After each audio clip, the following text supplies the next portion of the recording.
que você pode fazer por você agora.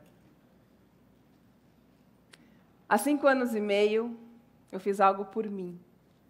Eu saí às ruas pela primeira vez em São Paulo para ajudar pessoas desconhecidas com a pergunta: o que eu posso fazer por você agora? Naquele 5 de junho de 2013, mal sabia eu que era o desconhecido que me habita quem mais estava me ajudando. Carla Ferro disse: o lugar para cair em si é o outro. Mas antes de te contar essa minha jornada, eu vou contar um pouco da minha história, até subir aqui nesse palco. Eu tive pouco contato com os meus avós, mas eu tenho lembranças muito amorosas deles. O meu avô Bevilar, ele era chefe da estação de trem de Garapava. Ele fez a passagem para outro plano quando eu tinha só 2 anos. Então, dele eu tenho as primeiras lembranças da minha infância, de eu sentada no colo dele e ele brincando de serra, serra, serra, do cerro, papo do vovô. E ele me deixava alguns segundos de cabeça para baixo. E isso ficou em mim. A minha avó, Fiuca, ela tinha uma voz inesquecível e eu lembro sempre da felicidade dela quando ela me via.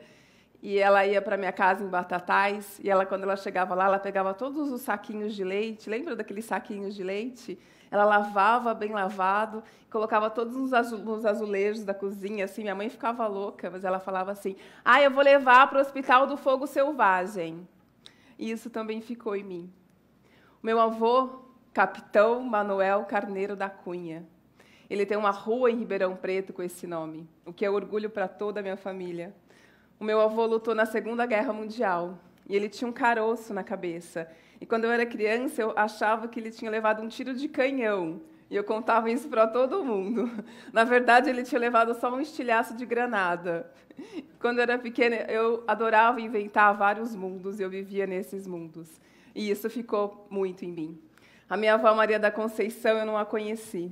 Ela fez a passagem quando eu não tinha chegado aqui ainda. Mas durante muitos anos a minha mãe achou que eu era a reencarnação dela, porque ela falou para minha mãe que ela ia ter uma filha que ia dar muito trabalho. E ela falou assim: acho que é você que voltou, minha mãe que voltou. Essa sou eu, no meu aniversário de 15 anos. Todas as minhas primas vestiam rosa e eu estava de preto, sem nenhuma vontade de tirar foto. Começou aí. Bom, a minha mãe me conta que o meu bisavô Quintela, ele dizia: as mãos que não vivem para servir, não servem para viver. Continuando, e isso também ficou em mim. Continuando a minha história, eu me casei 3 vezes e me separei às 3. A primeira vez foi aos 20 anos e eu me separei aos 22. E eu pensei: minha vida acabou. Na segunda vez, eu me casei aos 26 e me separei aos 35 com um filho de 4 anos. E eu pensei: o que vai ser da minha vida agora? Do meu último casamento, a gente se separou há 4 anos. Foi uma separação muito difícil para todos nós, e até hoje eu ainda penso quais são as responsabilidades diante das histórias em que eu me meto. De tudo isso que aconteceu, o melhor de tudo foi o nascimento dos meus 3 filhos, do Theo, do Levi e da Gaia. E foi com eles, e a partir deles, que eu comecei a pensar que mundo eles vão encontrar quando eu não estiver mais aqui. Qual que é o pequeno legado que eu posso deixar para eles? E aí, com esse sentimento, porque eu sempre fui uma criança, depois eu fui uma adolescente, uma jovem, muito inconformada com todo tipo de desigualdade que permeia a nossa vida. Eu nunca fui indiferente às dores dos nossos irmãos e sempre fiz o que estava ao meu alcance para amenizar as jornadas que cruzavam o meu caminho. Então, foi com esse sentimento, e um sentimento também profundo de resgatar a minha alma, que estava sendo sugada pelo meu ego e por trabalho, por relações que não faziam mais muito sentido para mim, que eu começo a te contar de novo a história que eu te contei quando eu comecei a subir nesse palco. Quando eu saí nas ruas pela primeira vez, pouco tempo depois, o material captado foi parar na internet e depois na TV. E quase um ano depois, eu fundei o Instituto A Nossa Jornada, enfrentando muitos medos, muitos julgamentos, desafios assustadores. E hoje eu conecto pessoas do mundo inteiro, unindo quem precisa de ajuda a quem pode ajudar. Sem nenhum patrocínio de nenhuma empresa, de nenhuma instituição, a gente já foi o ar para milhares de pessoas seguirem a sua jornada, regarem fôlego e continuarem o seu caminho. A Hillary, a gente conseguiu pagar para ela 1 ano de saúde. Ela tem uma síndrome muito rara e vendendo essas bonequinhas a R$10, a gente conseguiu pagar o plano de saúde dela por 1 ano. Vamos ver. Peraí. E agora para cá? Tá. Estou voltando, né?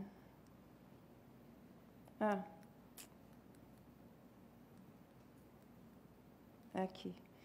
A gente conseguiu resgatar essas 3 refugiadas lá do Congo. Elas estavam presas, né, na floresta do Congo, que foram capturadas por exército do governo, levadas para essa floresta.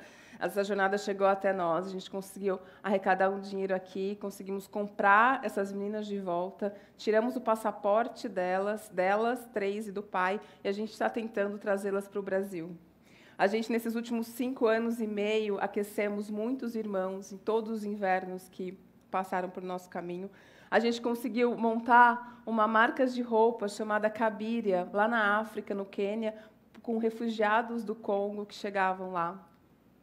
No Natal de 2017, a gente fez uma loja de brinquedos para crianças órfãs e refugiadas em São Paulo, porque eu acredito que todo mundo tem o poder de escolha.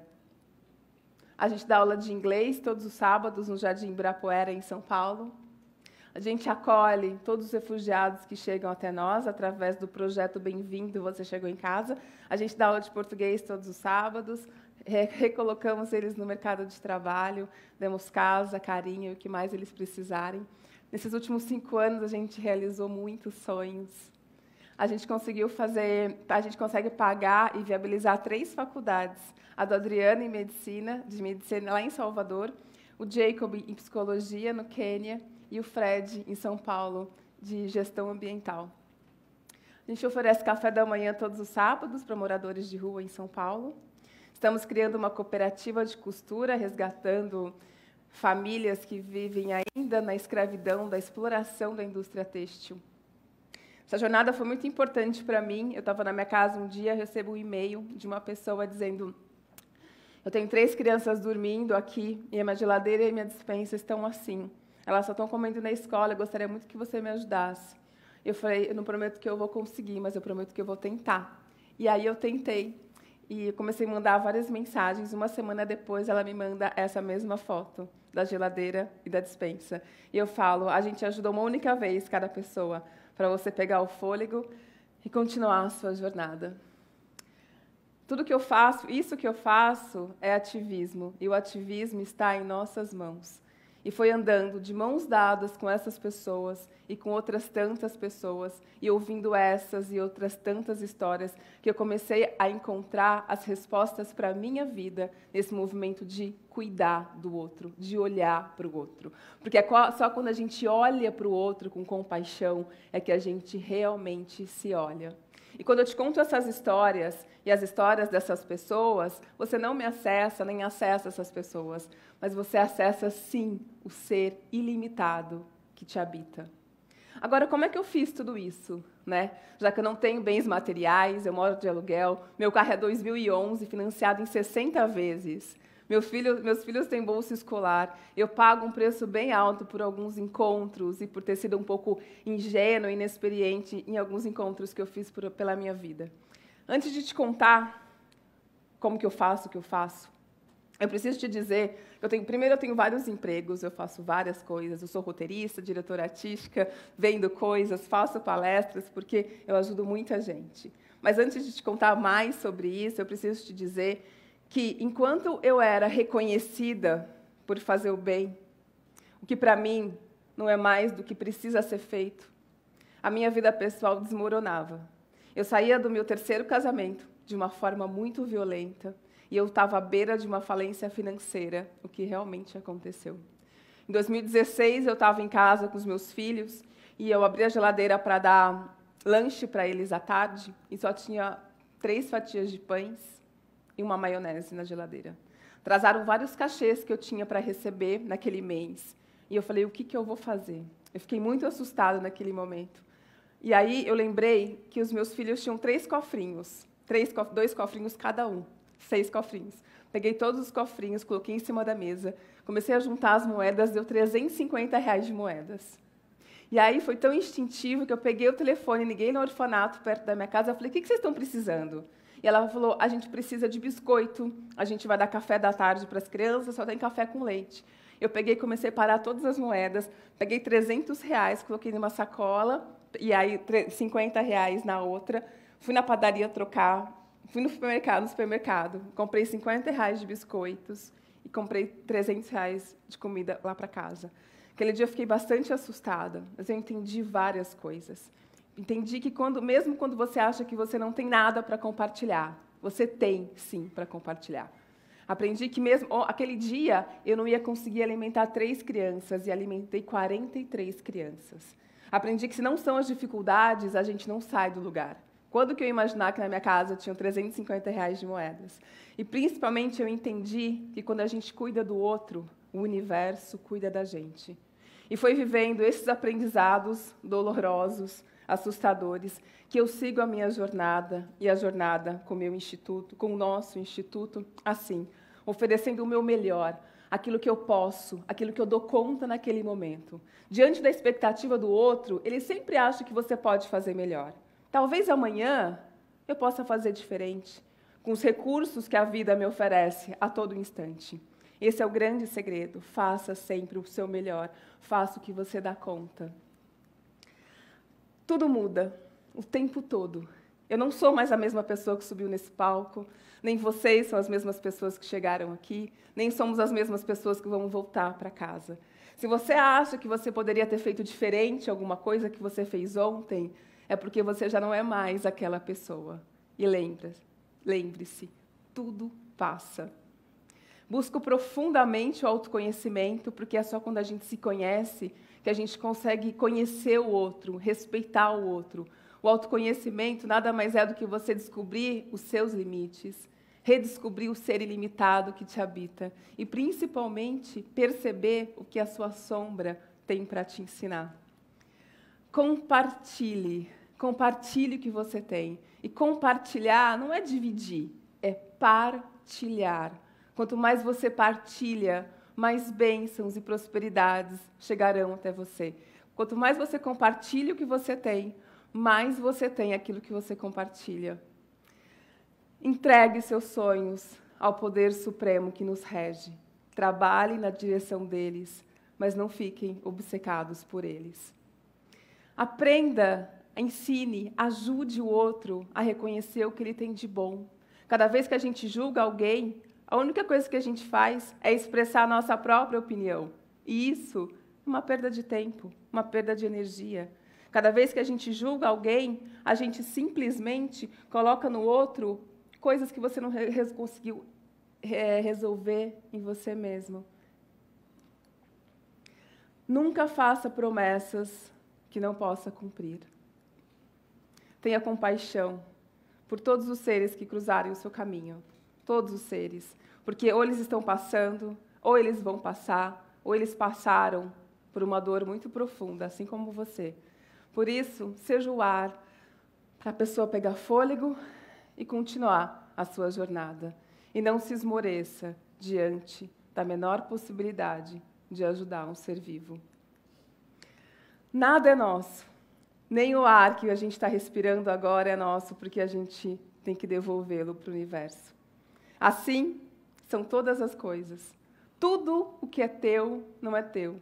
Tudo o que é teu é emprestado para você cuidar por um tempo. E também consigo fazer o que eu faço, porque eu tenho pessoas incríveis ao meu lado, me ajudando nessa caminhada.